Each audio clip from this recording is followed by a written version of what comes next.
శ్రీ వాసవి కన్యక పరమేశ్వరి అమ్మవారి ఆత్మార్పణం అహింసా ధర్మం మరియు స్త్రీల గౌరవాన్ని కాపాడడానికి ఒక ఉదాహరణగా పరిగణించబడుతుందని ఆలయ అధ్యక్షుడు హరిహర కుమార్ శర్మ తెలిపారు. మార్కాపురం జిల్లా కుమరోలులోని శ్రీ వాసవి కన్యక పరమేశ్వరి ఆలయంలో అమ్మవారి ఆత్మార్పణ దినోత్సవాన్ని అత్యంత భక్తి శ్రద్ధలతో ఆర్యవేశ మహిళలు నిర్వహించారు.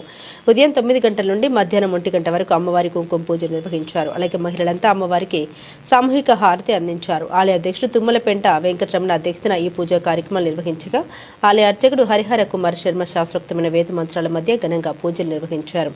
ఈ సందర్భంగా ఆలయ అర్చకులు హరిహర కుమార్ శర్మ వాసవి అమ్మవారు ఆత్మార్పణ చేసుకున్న కథను వివరించారు. ఈ సందర్భంగా ఆయన మాట్లాడారు.